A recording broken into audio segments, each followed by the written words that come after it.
So today I'm going to give an overview about nutrition in Duchenne.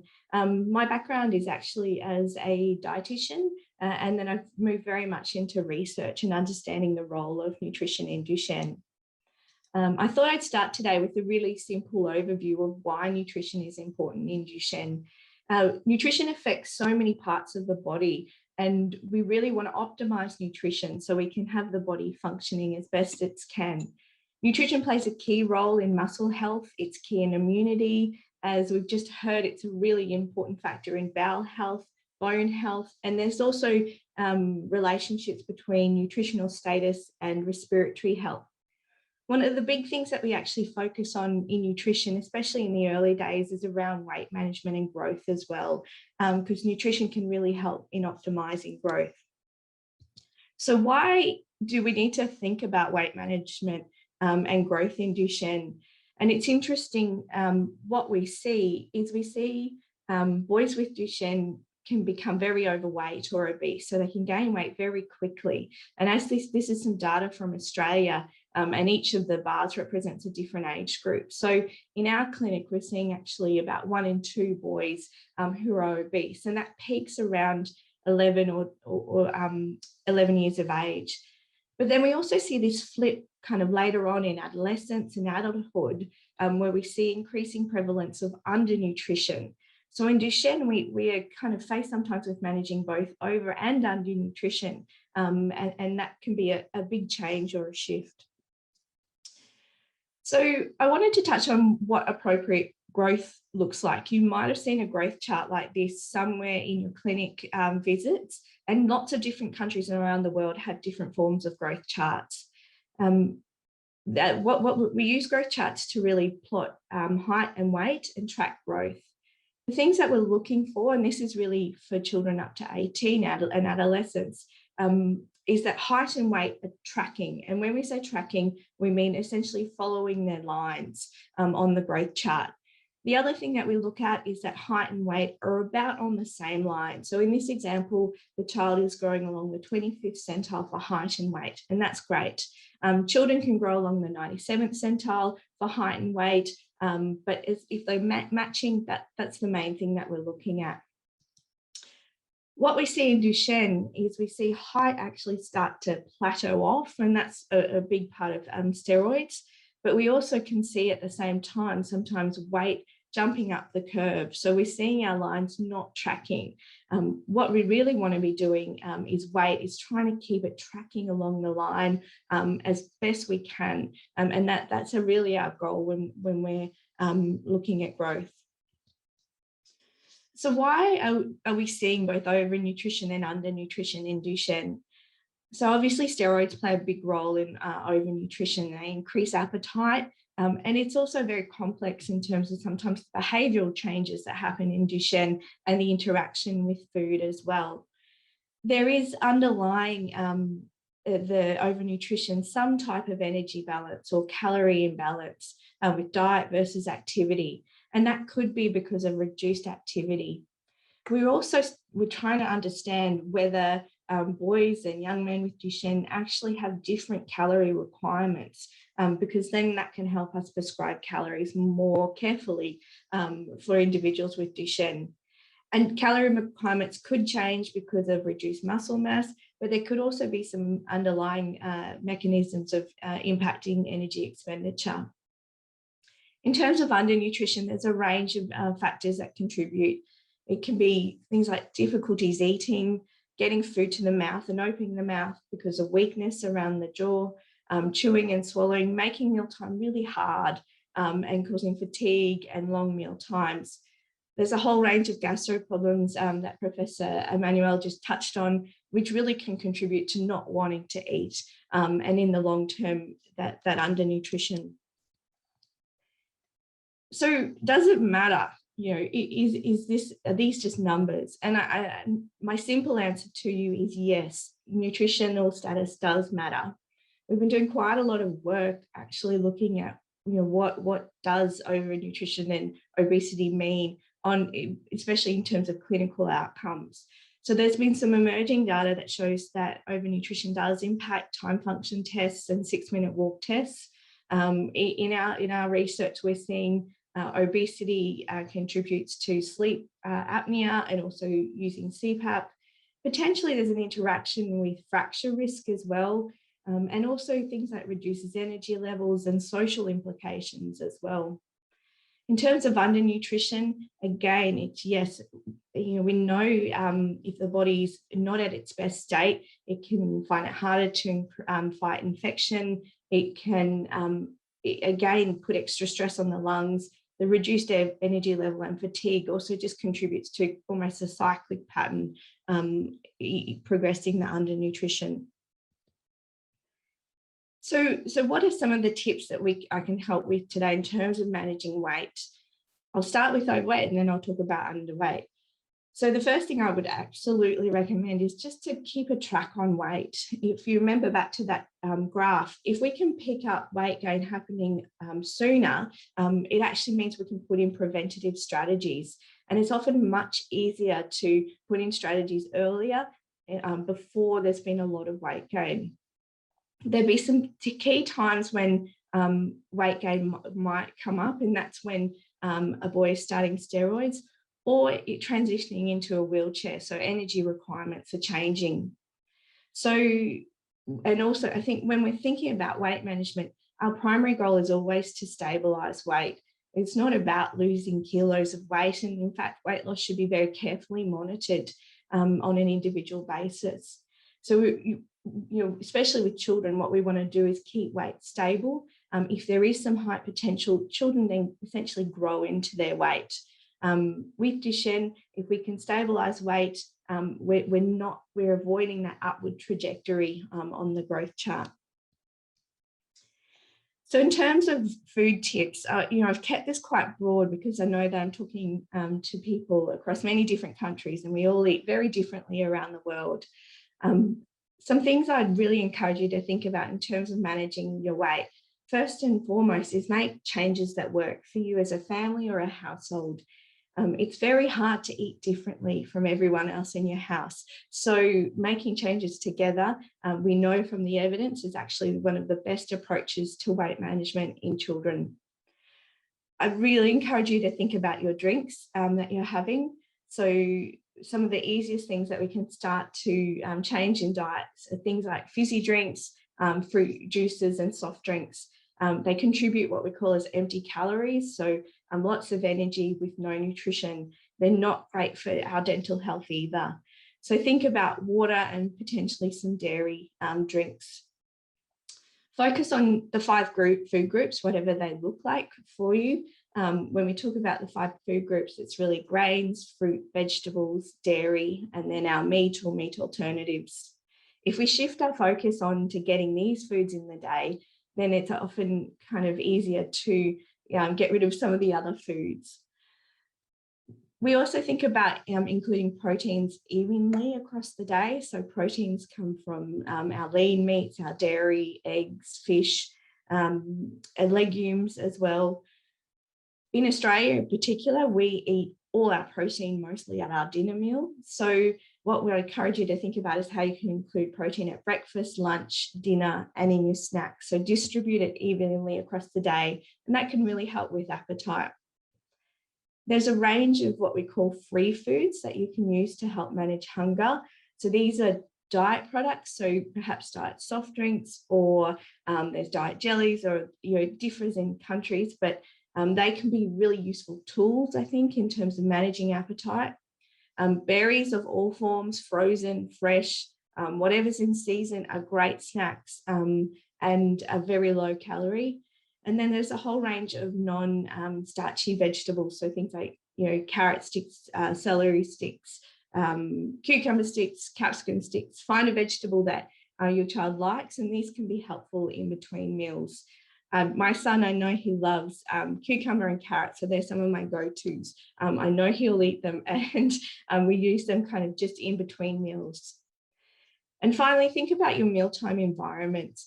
It's very easy, and we're guilty of this as a family sometimes, just to mindlessly eat our dinner, or if we've got screens on or other devices on, you're not kind of conscious of what's actually going in your mouth, or not responding as well to those cues saying you're full. So think about how you're eating. And most of the time, if you can sit and eat as a household or a family, that can be really positive.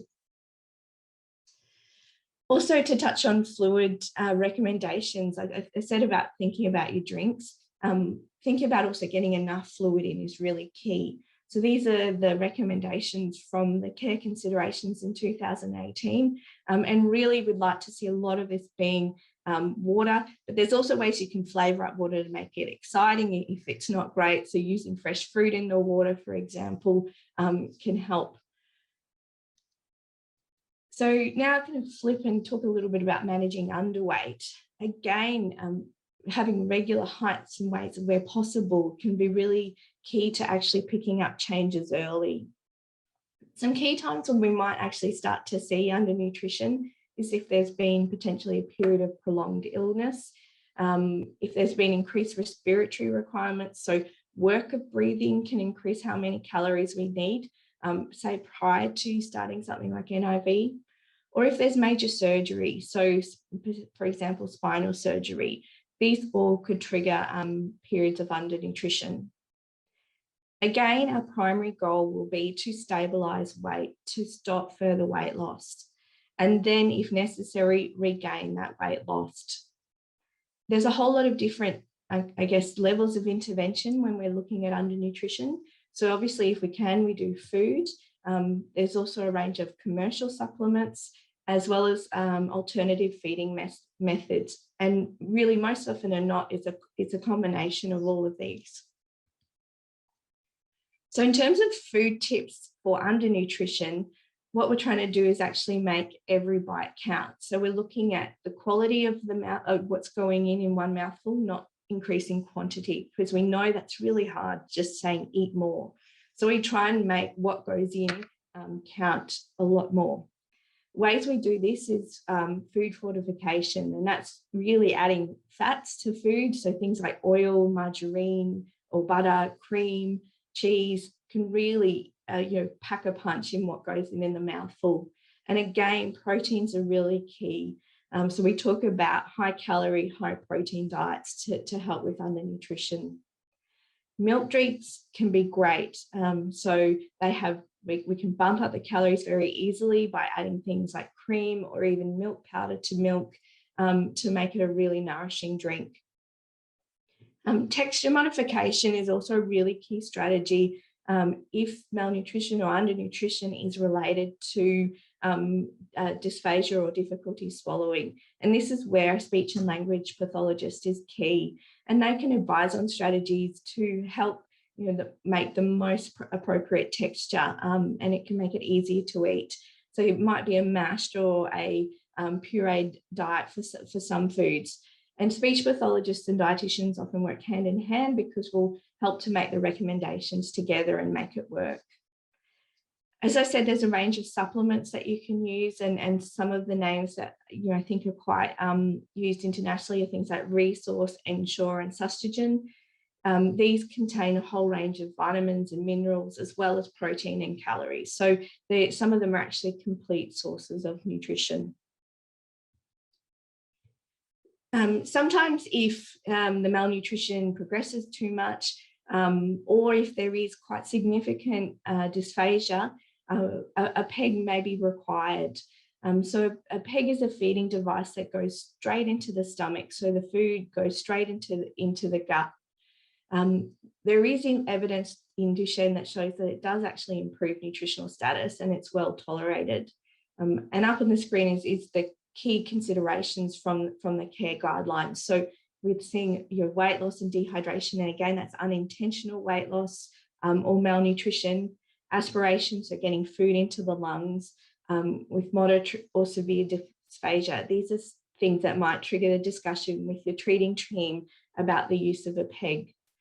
I guess, what I would say that it can actually be a very positive experience, because meal times can be incredibly stressful if you're trying to get food in and it's really hard.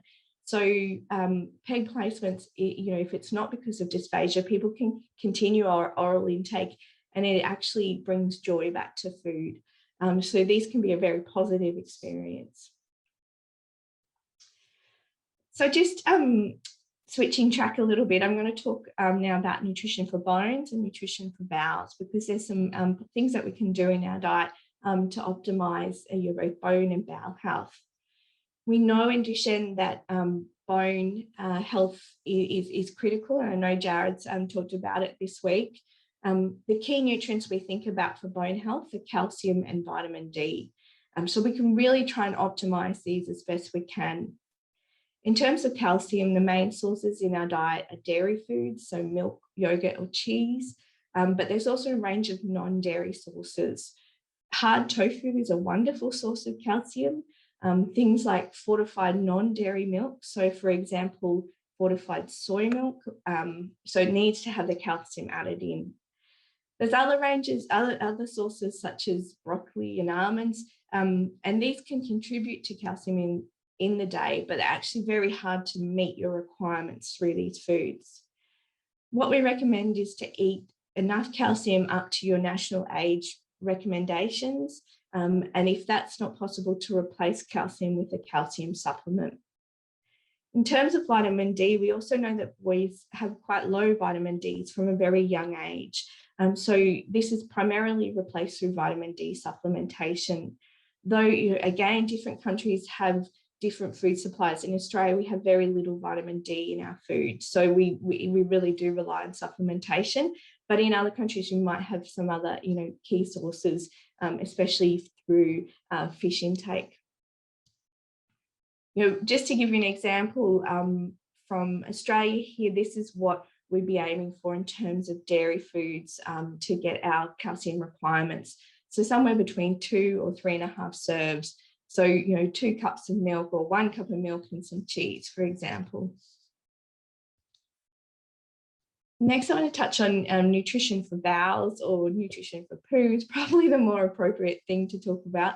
When we're thinking about what we're putting in, the key things when we're, and this is really probably mostly focused on constipation, is fiber and fluid, and they're key to having a healthy stool. There's 2 types of fibers that we want to encourage. There's 2 types of fibers, and they work a little bit differently. We have soluble fiber, which is mostly in fruits and oats. And the way I think about soluble fiber in my head is when water is added, it swells like a jam, and that makes it quite, a stool softener. We also have insoluble fiber, which is things from like whole grains, for example, or wholemeal rice, bread, and that adds bulk to stools. So that's almost your roughage in your diet. What we want to have is both types of fibers in our diet, because that actually contributes to a stool that has some bulk, but is also nice and soft. So looking at the types of fibers in our diet is really important. There's a range of fiber supplements that you can use, and actually they've progressed such a long way. They're now often tasteless, dissolve into a range of fluids. So they can be very helpful. Again, in Australia, in terms of what we're aiming for in fiber intake, is about 18 to 30 grams.